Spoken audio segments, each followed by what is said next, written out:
I leaned back, appreciating the handiwork of the birdhouse I had quite literally placed the last nail into. My eyes squinting into the late October glow of an orange-yellow sunset followed the horizon to the apple tree planted directly out front of my farmhouse. I spit one leftover nail onto the wooden porch deck as I meandered down the front steps and over to the broad tree, draping the birdhouse on one of its branches. You'd never know it was an apple tree unless I pointed it out. The poor thing had been barren for months, and I feared one more harsh winter would be the end of it. It was, sometimes, a painful memory to look at that tree. My late wife, Marge, and I planted it decades ago. We'd always pick the freshest fruit from it, picnic in the shadow of its branches, and enjoy some of her sweet apple pies. She always made the best pies. But now the tree was dying. I had neglected it, and the rest of my land followed suit. Everything was dying. If truth be told, the only critters that wouldn't die out here were the damn rats. As hard as I tried, no matter how much rat poison and sugar I sprinkled on that porch, they wouldn't go away, and eventually I just gave up on them. I'd lost most of my motivation after Marge passed, and this lack of care extended beyond the crops and trees. I hadn't shaved in weeks, and half the time I didn't even bother to shower. It was just me out here after all. The silence in place of her laughter and the rattling of her pots and pans was deafening. Despite my somewhat gruff appearance, it was the people of Francis, the town I had lived in basically my entire life, that kept me going. It wasn't a large town by any means, but the people here have always been some of the kindest folk around. Without their support, I probably wouldn't have made it through Margie's death. The only other company I kept was with the scarecrow out front. Marge used to call him Roy, probably because we used to listen to Roy Rogers on the radio every night. And Roy's been standing in the same spot for the past 7 years, and I think most of the crows have already caught on to my straw man trick. And that's why, last week, I decided to build the birdhouse, hoping to lure in some robin or finches to drive the crows away. It was sad. It seemed that even Roy was dying too. After I had fed the cattle and watered my garden, I decided to call it a night. Despite the festivities elsewhere, you'd be hard-pressed to find even one trick-or-treater in these parts. I skipped dinner as I sometimes do, and I began to head to the bedroom, stopping into the kitchen for a cup of tea and to click the light off. And that's when I saw it. Or rather, didn't. Roy wasn't in his usual perching spot. The cross was still standing, but the scarecrow was nowhere to be seen. I shuffled over to the window for a closer look, assuming the blasted thing had just fallen due to the wind, but I didn't see it anywhere.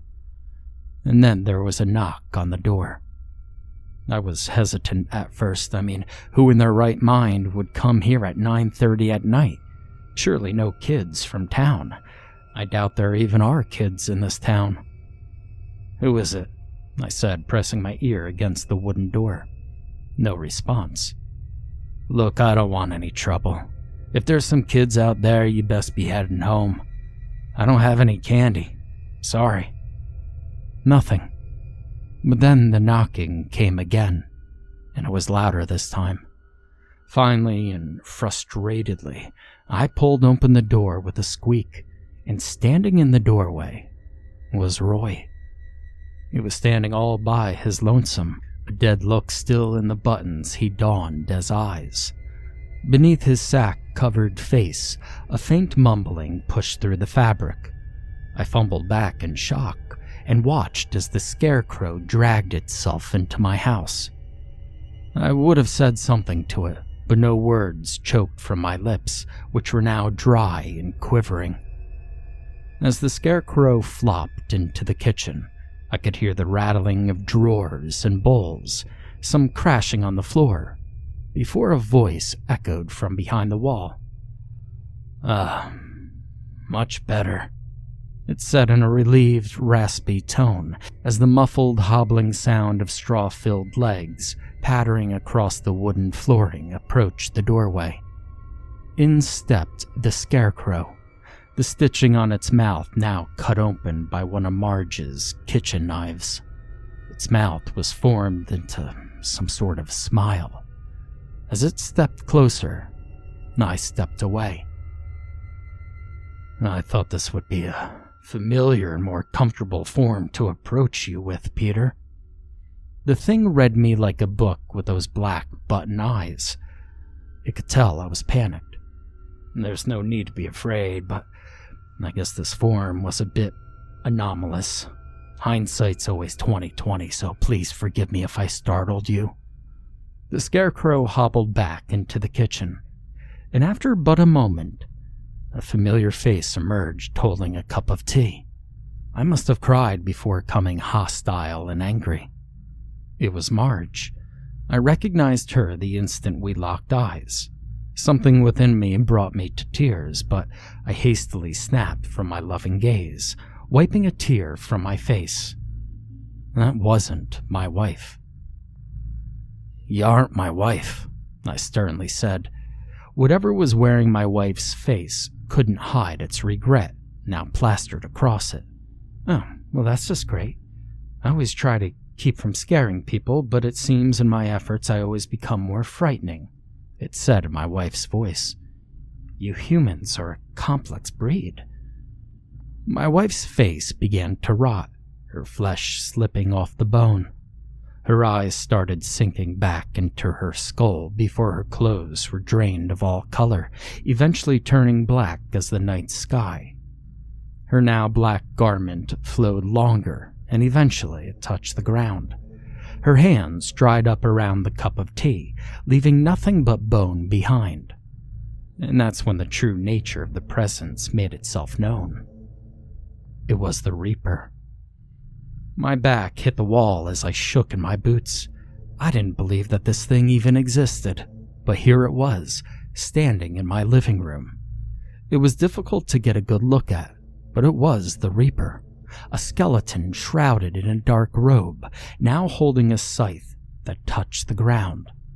I tried to make eye contact with it, at least where eyes should be, but even looking at the face of death played painful tricks in my head, which was already throbbing in its presence. "Forgive me, my child. Thou might find it most difficult to looketh upon this form. I mean, not frighten thou, but now, as thou conceiveth, I am he thou called Death." The figure's voice was deep, rattling my bones and echoing in my mind. It must have noticed my discomfort, as my back was still firmly pressed against the wall. "It has taken many forms over the millennia, but thou humans seem to recognize me as the Reaper, and as he, I appear before thou now." The empty, socketed skull disappeared into the dark shroud, and within an instant, a new face emerged, a somewhat pudgy, pale, middle-aged man, lowering the black hood with meaty, hairy arms. "Sorry," he said. "I could only appear as that which is dead, as is my nature. The dead grass in your scarecrow worked quite well, as did your late wife, but those seem most burdensome to you." "You don't say," I sarcastically grunted, letting out a nervous breath with a wipe across my damp forehead. "Hopefully this form is more palatable to you," he said, handing me the cup of tea as I shuddered. This face is, or was, that of a 37-year-old by the name of Jim Johnson. Jim is, or was, a risk analyst. You know those guys that do background checks before you get your insurance? Funny enough, poor Jimmy died because he failed to background check his own girlfriend. A somewhat sociopathic little lady with a background including battery and grand larceny. Both of those charges from a previous relationship where she mutilated her ex-boyfriend after overhearing him talking to his sister. He stopped, noting I wasn't listening due to my trembling. My eyes were constantly shifting to the front door. Forgive my rambling. I do love a good irony. Now, on to why I'm here. Why did you take Marge? I grunted, puffing my chest, even though I knew this Reaper was in no way intimidated by me. It was silent for a moment, probably grasping at straws within its head. There are things that are beyond that which man should know. Why the sun rises and sets, why the birds fly in the heavens, why the Reaper must harvest the living. Your wife was but one of many taken that day. 155,142 to be precise.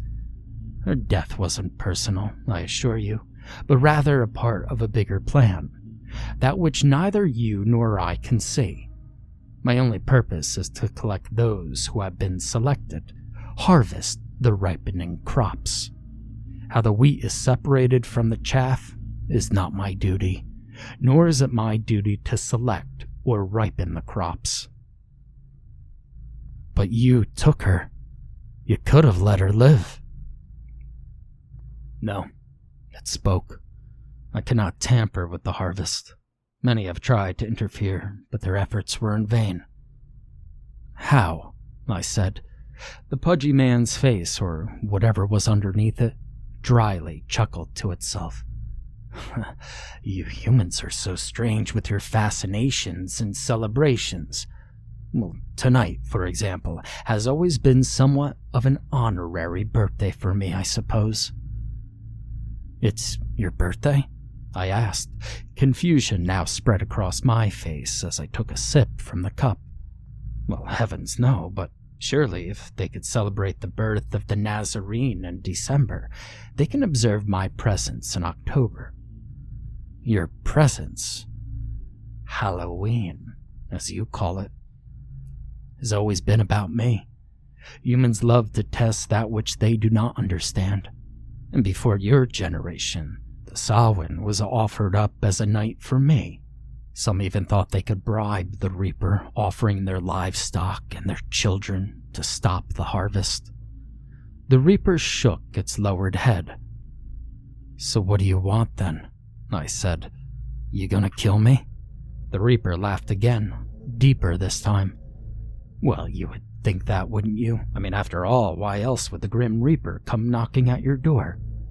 I stared like a deer in the headlights of death. It continued to laugh, this time at me. Oh, well, forgive me, Peter. As I've said, I love a good irony. The Reaper glided past me, forcing my back into the wall as it stopped before the window. It peered outside. How ironic would it be that a man, surrounded by so much death, could offer up a tremendous amount of life? Who, me? I said, surprised. It nodded as it turned back toward me. Marge's poor apple tree, it said, shaking its head. It's withered and dying, just like you. Well, I suppose I could have harvested you tonight, but that wasn't my intention. I'm here to spare a lot of people through you, Peter. I don't understand, I muttered, gripping the wooden table in the corner of the room. The Reaper glided closer to me until it noticed my trembling. If I wouldn't have come here tonight, what would have happened? I shook my head in confusion, lifting the cup of sour tea to my dry lips, taking a sip.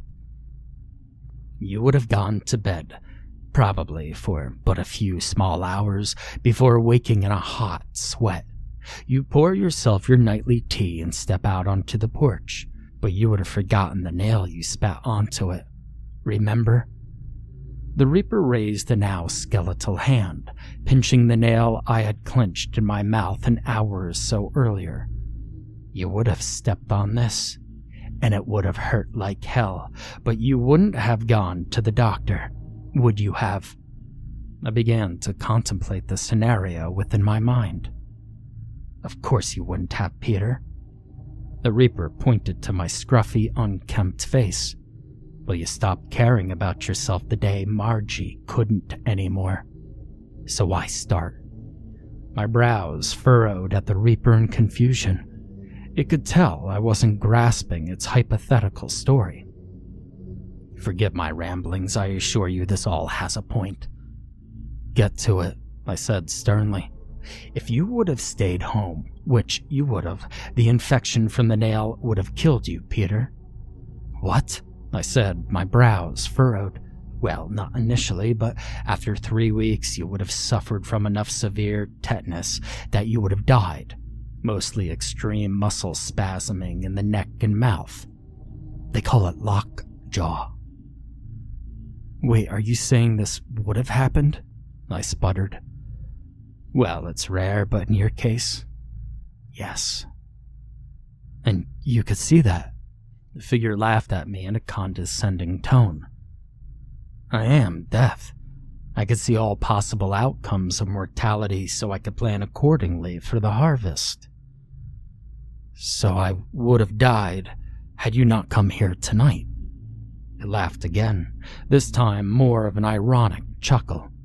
"Well, as a matter of fact, my being here tonight has saved more than just you."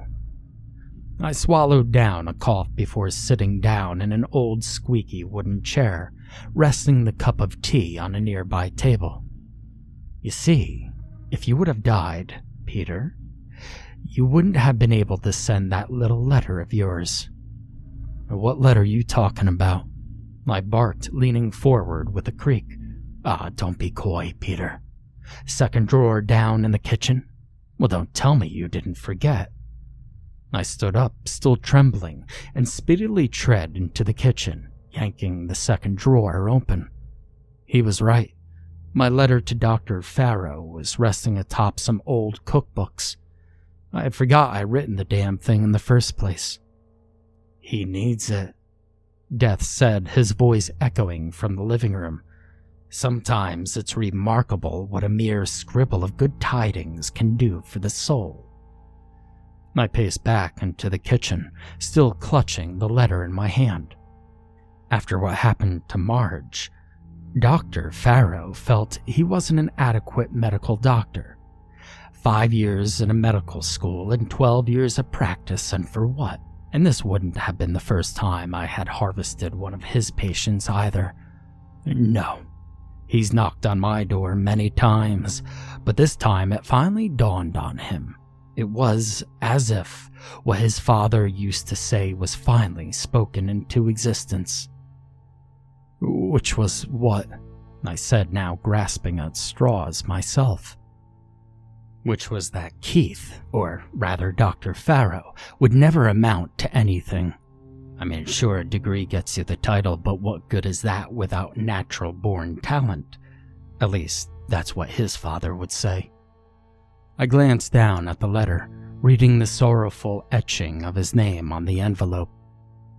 He would have knocked on my door one final time. Personally, that is such a shame. Suicide. Out of anyone in the world, including myself, to harvest you, to be your own reaper, is another form of sorrow beyond that which most understand. "You're saying he would have killed himself if I didn't send my letter?" I said, the letter clasped between my sweaty fingers. "More or less. The universe works in a very cause and effect way. For example, if you would have died, you wouldn't have sent the letter. If Dr. Farrow wouldn't have received the letter, he would have killed himself. If he would have committed suicide, his brother would have missed his second tour in the Navy for the funeral. And if that would have happened, Admiral Keaton would have died because Lieutenant Farrow wouldn't have been there to see that torpedo bomber." "Wait," I said, "what are you going on about?" "Cause and effect, Peter. Like dominoes or It's a Wonderful Life.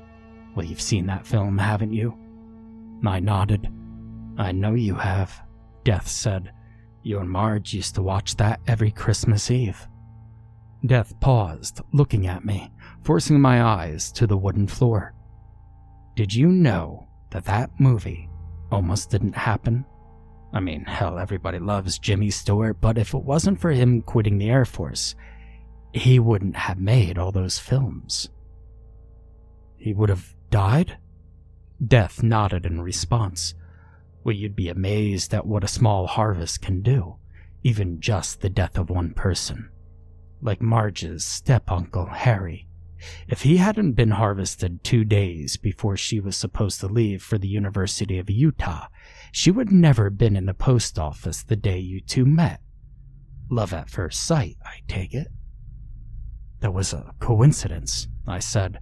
I caught her on the way out. I was... No, the voice of death interrupted.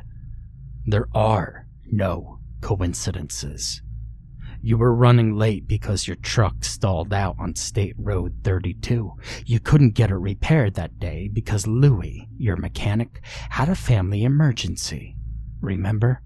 His niece suffered a stroke that morning, which meant you took the trek to the post office on foot. Those extra 14 minutes gave Margaret the time to catch you on the way out.